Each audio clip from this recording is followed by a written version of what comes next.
एक लड़की की शादी होने वाली है और वो कार में बैठ के ब्यूटी पार्लर जा रही होती है मेकअप करवाने के लिए, मेहंदी लगवाने के लिए।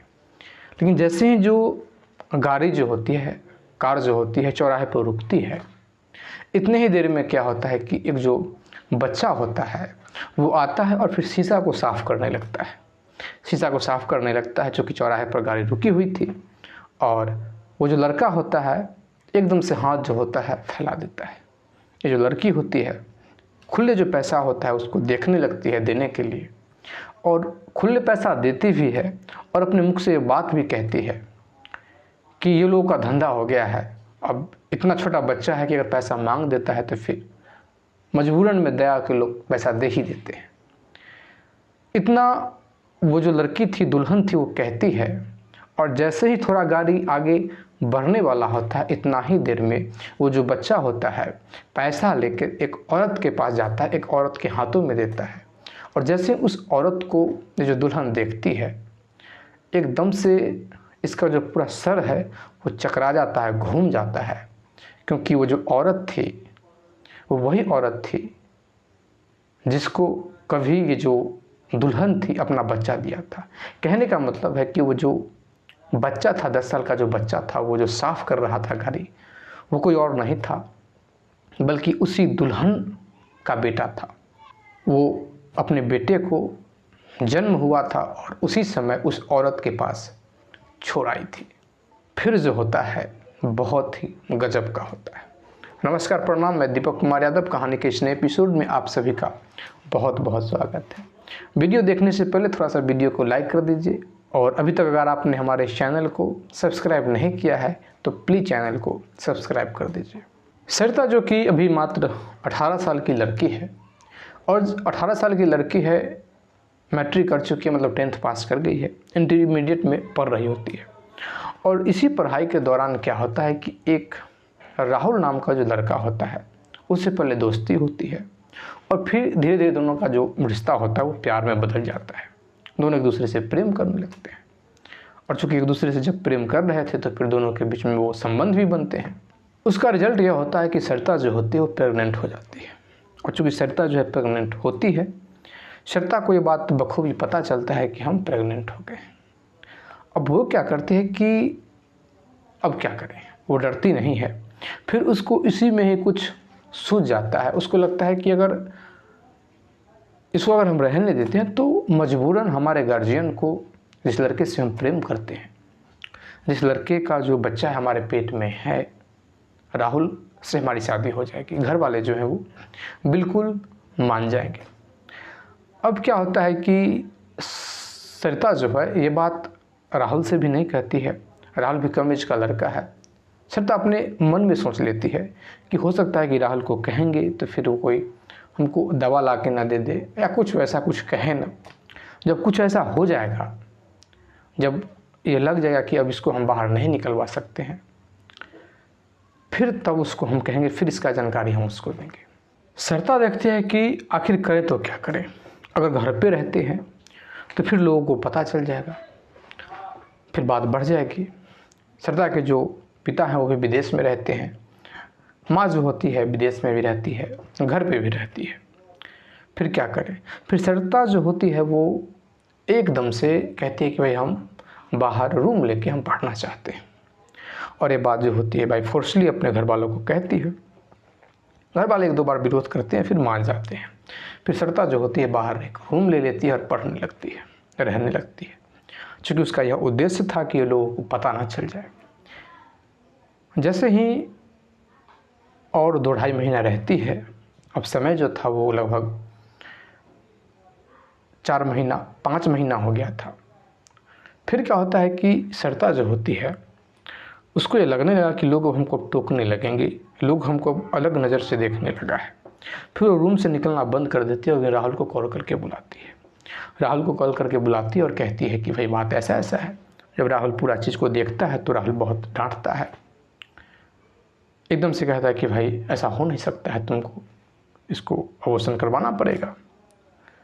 फिर सरिता कहती है कि हमको यही अगर करवाना होता तो फिर हम ये करते क्यों। इतना दिन जो हम जो समस्या से हम जो दर्द सहे हैं, जो हमको तकलीफ़ हुआ है, आखिर किस लिए। एकदम से राहुल जो होता है कहता है कि ठीक है, और एक दो बार गुस्सा उस्सा करके वहाँ से बाहर निकलता है, अपना जो मोबाइल वाइल उसको बंद कर लेता है, सिम बंद कर लेता है। सरिता बहुत कॉल लगाती है, कोई रिस्पॉन्स नहीं आ रहा है। अब सरिता करे तो क्या करे, सोचते हैं कि भाई क्या करें। कई बार उसके मन में आता है कि भाई कुछ कर लेते हैं, फिर लेकिन वो हिम्मत करती है। उसको लगता था कि शायद हमारे जो घर वाले हैं हमारी बातों को समझ पाएंगे, और शायद इसीलिए उसने पैंतरा खेली थी कि हमारे घर वाले समझ पाएंगे तो उनको हम मजबूर कर देंगे, फिर हम लड़का को, राहुल को सामने ले आएंगे और कहेंगे कि भाई ये लड़का है, तो फिर हमारे घर वाले जो है शादी करवा देंगे। फिर रोती हुई सरिता जो होती है अपनी माँ को एक एक घटना बता देती है। माँ जो होती है सरिता के पिता को बता देते हैं। सरिता के पिता को जब ये बात पता चलता है वो तुरंत यहाँ सरिता के पास आते हैं। सरिता के पास यहाँ आते हैं, सरिता को देखते हैं, हालत देख के उनको भी बड़ा तकलीफ़ होता है, रोते हैं। कई बार पूछते हैं, लेकिन सरिता जो होती है कहती है कि मैं ज़्यादा कुछ नहीं जानती, मेरे साथ वो पढ़ता है। फिर सरिता के पिता देखते हैं कि ज़्यादा उस लड़के का छेड़खानी करने का मतलब है अपना ही इज्जत को उछालना, करे तो क्या करे। और वो भी नहीं चाहते थे कि भाई हमारी बेटी जो है मतलब इस प्रकार का कोई लड़का के साथ शादी हो जाए, और लड़का छोड़ के जा ही चुका है।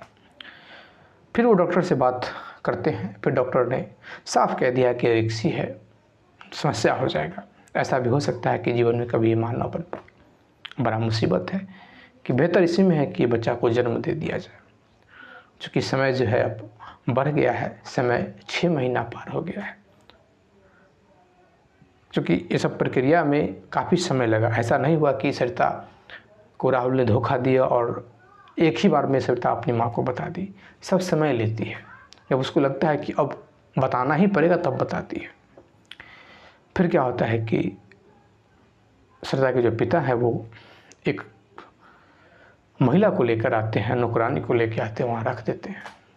वहाँ रखने के बाद कहते हैं कि इसका जो भी सेवा है आपको करना है, और बढ़िया तरीके से सरिता की वहाँ सेवा किया जाता है। सरिता को कहा जाता है कि तुमको बाहर नहीं निकलना है। सरिता भी देखती है भाई क्या तो क्या करें। सरिता को इतना पता है कि एक बच्चे को जन्म देंगे। सरिता मन में सोच रही थी कि भाई एक बच्चे को जन्म देंगे तो फिर कोई बात नहीं, इसी के सहारे अपना जीवन हम काट लेंगे। समय जब पुरता है तो लड़का का जन्म होता है। जब लड़का का जन्म होता है तो चूँकि हॉस्पिटल में जन्म होता है, और हॉस्पिटल में जन्म के बाद ही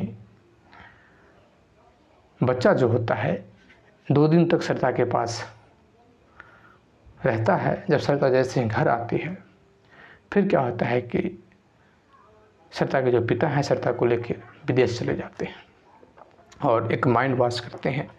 माइंड वॉश करके कि भाई बच्चा को हम छोड़ रहे हैं, बच्चा तुम्हारे साथ रहेगा तो फिर तुम्हारा भी समस्या होगा, लोग भी उसके मतलब अच्छा दृष्टि से नहीं देखेंगे। ऐसा कुछ समझाते हैं कि सरिता समझ नहीं पाती है। सरिता को यह लग जाता है कि भाई हमारे बच्चे के लिए ये बढ़िया है, शायद हमारे जो पिता कुछ कर रहे हैं हमारे बच्चे के लिए बढ़िया कर रहे हैं। फिर वो मान जाती है और वो अपने पिता के साथ विदेश चली जाती है, रोती हुई चली जाती है। और वो जो बच्चा था उसी महिला के हाथ में सौंप दिया जाता है। उसके हाथ में 1.5 लाख रुपया दे दिया जाता है कि भाई इसका जो भी भरण पोषण है तुमको करना है, और जैसे ही तुमको पैसा की आवश्यकता लगेगा तो उनसे संपर्क कर लेना। और उसको अपना जो संपर्क नंबर था दे दिया जाता है कि इस नंबर पर तुम हमको कॉल कर लेना। महिला भी बड़ा खुश होती है कि बार में उसको 1.5 लाख रुपया मिल जाता है। और 10,000 के महीना कमाते हुए एक बार में 1.5 लाख रुपया मिल गया। और यह भी कहा गया कि जैसे ही तुमको पैसा की आवश्यकता हो तो हमसे संपर्क कर लेना। और महिला को पता है कि भाई बहुत ये सब बड़े लोग हैं, अब लाख लिख की आवश्यकता होगी तो मांग लेंगे तो पीछे नहीं हटेंगे। वो बड़ा खुश होती है, बच्चे को पालने लगती है। अब क्या होता है कि सरिता जो होती है विदेश जाती है, वहाँ बीच बीच में अपने बच्चे को याद करती है, अपने बच्चे के बारे में पूछती है। लेकिन जैसे ही 1-1.5 साल बीतता है, एक दिन बड़ा व्याकुल हो जाती है कि नहीं हमको देखना ही है, कम से कम दिखा दीजिए आप एक बार, हम कुछ नहीं करेंगे, बस हम दूर से देख लेंगे। फिर सरिता के जो पिता है कहते हैं कि दरअसल ऐसा है कि बच्चा अब इस दुनिया में नहीं है, थोड़ा तबीयत खराब हो गया। फिर बड़ा सरिता जल्दी गुस्सा करती है कि आपने उसको जान मारा है। फिर सरिता के जो पिता हैं वो हॉस्पिटल का कुछ डॉक्यूमेंट और दिखाते हैं, ये भी बताते हैं कि हमने इस पर लगभग 3-4 लाख रुपए खर्च कर दिए बच्चे पे। सरिता को पूरा विश्वास होता है कि वास्तव में हमारे जो पिता हैं उस बच्चा को जान बचाना चाहते थे लेकिन बच नहीं पाया, और घटना तो किसी के साथ हो सकता है। फिर सरिता जो होती रोती रोते रोते रोते रोते धीरे धीरे अपने आप को शांत करती है। फिर जाके एक प्रिपेयर्ड होती है। सरिता को समझ में आता है कि भाई अब फिर से हम पहले के जैसे हो गए हैं, हमारा जीवन में कोई एक स्टोरी नहीं है, जो भी एक था वो ख़त्म हो गया है, तो फिर से अपना जीवन का शुरुआत करना चाहिए। और पिता भी ये बात कहते हैं। फिर वहीं पे आगे का जो पढ़ाई है वहीं पे उसका एडमिशन करवा दिया जाता है, वो पढ़ने लगती है। फिर एक नॉर्मल सा ज़िंदगी जो है जीने लगती है। लेकिन इस चीज़ से बिल्कुल अब दूर थी, मतलब कि कोई प्यार मोहब्बत में सारे जो क्लास के जो साथी थे वो एक दूसरे से बात कर रहा था, लेकिन ये बिल्कुल इस चीज़ से दूर थी। विदेश में रह रही लेकिन इस चीज़ से दूर थी, क्योंकि इसके साथ बहुत बड़ा घटना हो गया था। काफ़ी समय तक पढ़ाई करती है। ये घटना जब इसके साथ घटा था तो इसका एज था लगभग 18 से 19 साल तक। आज इसका एज लगभग 28 से 29 साल तक हो गया है। इसका लोग जो पढ़ाई है वो लगभग पूरा हो गया है। फिर इसके जो पिता हैं वो कहते हैं कि भाई आप शादी करने के लड़के और देखने लगते हैं। सरिता भी सोच लेते हैं कि ठीक है शादी कर लेंगे। फिर वहीं पे विदेश में ही भारत का रहने वाला जो लड़का है, हरियाणा का रहने वाला लड़का था, उससे शादी फिक्स की जाती है। चूँकि वो भी भारत के हैं, सरिता भी भारत की है, तो फिर दोनों जो परिवार होते हैं वो डिसाइड करते हैं कि शादी जो होती है भारत में ही किया जाए। और सरिता भी उस लड़के को देखती है, वो लड़का भी सरिता को देखता है, काफ़ी बातचीत होता है एक दूसरे में, दोनों एक दूसरे को काफ़ी पसंद करते हैं। फिर शादी जो होती है फिक्स होती है। फिर दोनों जो फैमिली है साथ में इंडिया आते हैं, और इंडिया आने के बाद शादी की तैयारी चलने लगती है। सब चीज़ बहुत धूमधाम से हो रहा है। वहाँ शादी में 5 दिन बचा हुआ है। शादी के 5 दिन पहले एक सगाई का रस्म था, बहुत सारे मेहमान आने वाले थे, तो फिर सरिता को भी रेडी होना था, बहुत बढ़िया तरीके से रेडी होना था। तो फिर क्या होता है कि वो ब्यूटी पार्लर जा रही होती है, अपने कार में बैठती है, निकलती है। ड्राइवर जो होता है गाड़ी चला रहा होता है। जैसे एक चौराहे पे जाके गाड़ी जो रुकती है, जो कि रेड लाइट जल रहा था, इतनी देर में एक जो 10 साल का बच्चा है वो हाथ में कपड़ा लिए शीशा को पोंछने लगता है। जो बच्चा शीशा को पोंछ रहा होता है तो सरिता ऐसे ही कहती है कि भाई ये सब लोग धंधा बना दिया है पैसा लूटने के लिए, और बच्चा है पैसा मांगेगा तो फिर मजबूरन में लोग को दया आ जाता है, पैसा दे ही देता है। और वही उसके साथ होता है। जैसे ही साफ करता है वो पैसा मांग देता है, सरिता जो होती है पैसा निकाल के दे देती है। और जैसे ही आगे बढ़ती है तो देखती है कि बच्चा गया है, एक महिला के पास गया, महिला को हाथ में पैसा दे दिया। अब पैसा लेने के लिए जैसे ही महिला जो दूसरी तरफ मुड़ती है, एकदम से सरिता जो है उस महिला को देखती है और अवाक रह जाती है। एकदम से गाड़ी को कहती है कि रोकने के लिए, और गेट खोलती है, दौड़ जाती है। दौड़ते उस महिला के पास पहुंच जाती है, क्योंकि वो वही महिला थी जिसके पास में इसका बच्चा था, और वो वही बच्चा था जो इसी का बच्चा था, कोई और बच्चा नहीं था। एकदम से जैसे ही सरिता को जो महिला देखती है, चूँकि तो सेवा कर चुकी थी, एकदम से अपने उसको मतलब कि सीने से लगा लेती है अपने लड़के को, मतलब वो जो बच्चा था जिसको वो पाली थी। अब इसके मन में जो कन्फ्यूजन था वो भी दूर हो जाता है, क्योंकि कुछ जो नया नक्श था वो भी वो देख पा रहे थे। एकदम से इसके आंख से आंसू चलने लगता है। पूछते कि क्या यही बच्चा हमारा है? इशारे में ही पूछते, चूँकि कंठ से आवाज़ नहीं निकल रहा था। तो एकदम से वो जो महिला है वहाँ का इशारा देती है, वो भी झूठ नहीं बोलती है।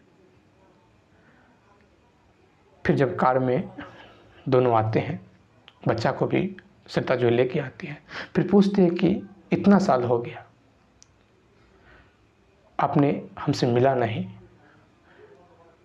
तो एकदम से वो महिला कहती है कि दरअसल ऐसा हुआ कि आपके पिताजी ने कहा कि भाई जब कोई पैसा की आवश्यकता हो तो फिर आप हमसे संपर्क कीजिएगा।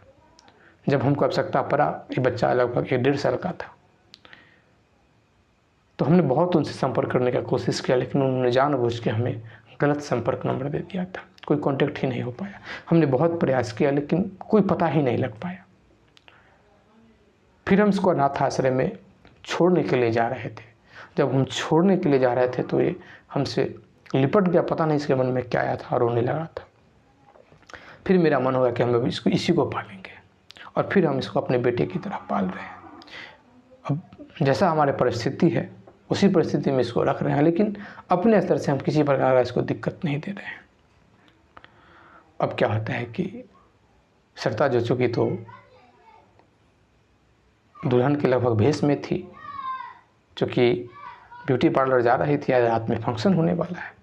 फिर क्या, एकदम से गाड़ी में बैठ के अपने होने वाले जो पति मंगेतर को कॉल कर देती है और कहते हैं कि आप फलां जगह पे चले आओ और बिल्कुल अकेले आना, हम कुछ बात करना चाहते हैं। अब जिस लड़की से शादी होने वाली आज फंक्शन है, वो लड़की याद कर रही है।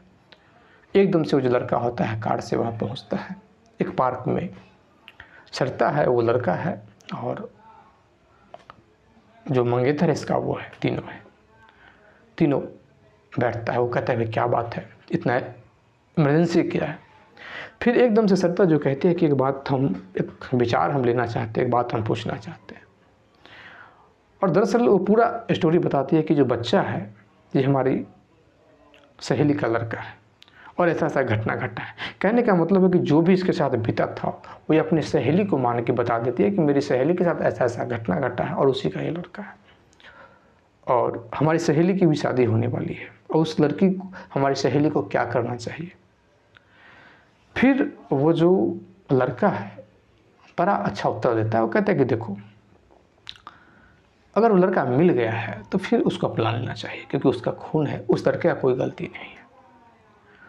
और फिर जिससे उसकी शादी होने वाली है उससे भी झूठ नहीं बोलना चाहिए। एक बार उससे वो बात कर ले, अगर वो इस बात के लिए राजी हो जाता है तो फिर यही ठीक रहेगा। अगर वो राजी नहीं होता है तो उसको शादी नहीं करना चाहिए, शादी तोड़ देनी चाहिए, लेकिन बच्चे को नहीं छोड़नी चाहिए। अब एकदम से सरता जो होती है मुख देखने लगती है। फिर एकदम से कहते हैं कि अच्छा, इस जगह पे अगर तुम होते तब क्या करते, क्या तुम्हारा विचार बदलता या वही बदलता। वो कहता है कि वही होता जो हमारा विचार है। एकदम से सरता कहती है कि दरअसल वो कोई हमारी सहेली का लड़का नहीं है, ये पूरा घटना जो होता है हमारे साथ घटा है, और फिर जो तुम्हारा इच्छा हो। अब एकदम से वो जो लड़का तो सन्न रह जाता है, क्योंकि ज्ञान देना और कोई बात खुद पे आ जाना तो उसमें अंतर हो जाता है, करे तो क्या करे। लेकिन फिर भी वो जो लड़का होता है थोड़ा देर बाद अपने आप को सांत्वना देता है और कहता है कि ठीक है, हमने जो कहा है वही सत्य है, यही होना चाहिए, क्योंकि तुम्हारे साथ तुमने जानबूझ के नहीं किया था, तो उम्र का प्रभाव था और तुम्हें धोखा मिला है, और धोखा मिला है उसके बाद तुमने इसको धंधा नहीं बनाया है, तुम बहुत कष्ट में जी हो। हम इस लड़के को अपने बेटे की तरह अपनाने के लिए तैयार हैं और किसी प्रकार कोई दिक्कत नहीं होगा। फिर क्या होता है कि सरता जो होती है उस लड़के को सीने से लगाती है, इसकी आंख से आंसू चलने लगता है। फिर एकदम से वो जो लड़का होता है कहता है कि कोई बात नहीं, इसको हम अपने साथ अभी से लेके जा रहे हैं और रात के फंक्शन में मेरे साथ ही आएगा, और इसकी जो माँ है जो इसको पाली है वो भी हम लोग के साथ रहेगी, नौकरानी बन के नहीं रहेगी, हमारे घर के फैमिली मेम्बर बन के रहेगी।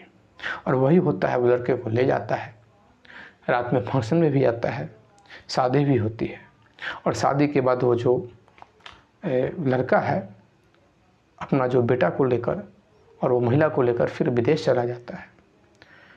बहुत हंसी खुशी सबका जो जीवन है व्यतीत होता है, अभी भी हो रहा है। लेकिन इस कहानी के माध्यम से एक बात हम ज़रूर कहना चाहेंगे कि अगर किसी के साथ घटना घट गया है और घटना घट गया और फिर वो उसकी गलती नहीं है, उसे गलत हो गया, उसके साथ धोखा हो गया, तो फिर ऐसा अगर कोई है तो वैसा भी उसके जीवन में कोई मिल जाता है जिसको इस बात को समझ पाए। हाँ, किसी के साथ घटना घटा फिर इसको धंधा ही बना दी, किसी के साथ घटना घटा और वो भी उसी प्रकार की निकल गई, तो ये गलत हो जाता है। अगर आपके साथ कोई घटना घट गया है धोखा से, तो फिर आप उस चीज़ पे अड़े रहिए कि हमारे साथ धोखा से घट गया है, हमने गलती नहीं किया है। और बाकी इस कहानी में जितने भी लोग हैं बिल्कुल समझदारी का साथ दिए हैं, समझदारी से काम लिए हैं। अगर किसी के साथ इस प्रकार का घटना घटता है तो फिर लड़का को इस प्रकार का सोचना चाहिए। अगर लड़की इस प्रकार से है, ईमानदार है, तो फिर विश्वास कीजिए उसके जीवन में भी वैसा ही लड़का आता है जो इस चीज़ को समझता है। खैर, आप इस स्टोरी के विषय में क्या कुछ कहना चाहते हैं कमेंट करके ज़रूर बताइएगा। अगर आप इसी प्रकार का और भी स्टोरी सुनना चाहते हैं तो प्लीज़ हमारे चैनल को सब्सक्राइब कर दीजिए, लाइक कर दीजिए, कमेंट कर दीजिए, शेयर कर दीजिए। जय हिंद, जय भारत।